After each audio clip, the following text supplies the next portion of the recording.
Depuis quelque temps, je travaille à une forme qui sera développée en plusieurs temps. Le premier temps s'appelle For Morton Feldman. Alors Morton Feldman, c'est un compositeur américain qui est décédé à la fin des années 80, qui a été actif entre les années 50 et la fin des années 80. C'est quelqu'un dont le travail est à la fois très séduisant, parce que profond, complexe, il a une pensée musicale qui est d'une immense richesse, et qui en même temps est un peu rebutant. C'est de la musique difficile, comme on dit, c'est de la musique contemporaine. C'est quelqu'un qui est conservateur dans ses choix musicaux, mais qui est passé par l'expérimentation la plus totale, qui est passé par l'indétermination, c'est-à-dire la place du hasard dans l'écriture, on va dire, et qui a utilisé ces techniques-là, qui étaient celles de son temps, pour écrire des pièces de facture plus classique.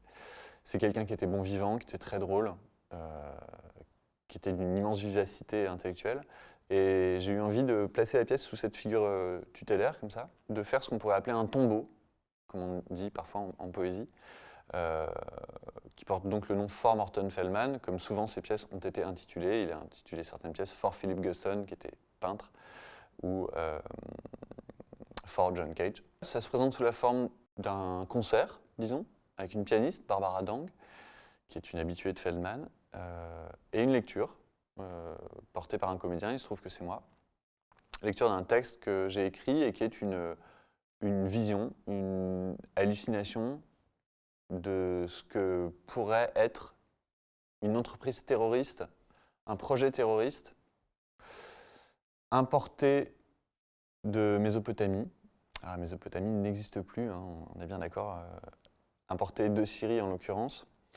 Pour des raisons assez oniriques, il se trouve que Morton Feldman a écrit une pièce qui s'appelle Palais de Marie, et le Palais de Marie était situé dans l'ancienne Mésopotamie, actuelle Syrie.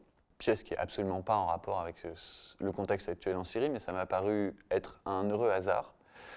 Et donc on imagine un jeune homme qui est parti suite à une visite sur le tombeau de Morton Feldman, avec qui il a eu une discussion, qui est mise en scène, et qui lui a dit « Si tu veux trouver la voie, il faut te couper la langue. Il faut se débarrasser du langage pour accéder à un état de conscience supérieure. » Et donc cet homme part en Mésopotamie, donc part dans le passé, on ne sait pas très bien, et importe en Europe un culte étrange qui est incarné par Barbara Dang, qui consiste à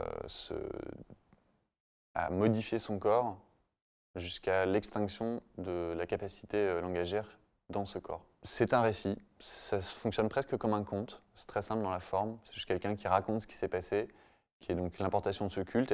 On a importé ce culte et ça s'est mal passé. C'est-à-dire que la greffe a pris et le monde se débarrasse du langage, totalement, avec peut-être l'espoir qu'on rebâtisse quelque chose sur des bases plus solides. Donc il y a cette hallucination, c'est un texte qui est assez barré, on peut le dire, et qui se tuile bien avec la musique de Feldman, qui est une musique d'espace, d'horizontalité, qui est pleine de trous. Alors, le texte rentre bien dans ces trous, on a procédé à une analyse musicale assez longue pour bien tuiler les deux. Et puis ça s'organise autour d'une scénographie qui est une sorte de montagne de laine brute, qui a à la fois des propriétés acoustiques intéressantes pour cette musique, qui est une musique triple piano très très douce, et qui a des propriétés visuelles confortable puisqu'elle calme le jeu. Et c'est une pièce, pour le coup, excessivement calme. Ce premier projet ayant été réalisé, l'idée maintenant c'est de réaliser d'autres pièces qui seront d'autres formes courtes. Là on parle d'une pièce qui dure une trentaine de minutes. Réaliser d'autres formes courtes qui viendront s'agglomérer et former un ensemble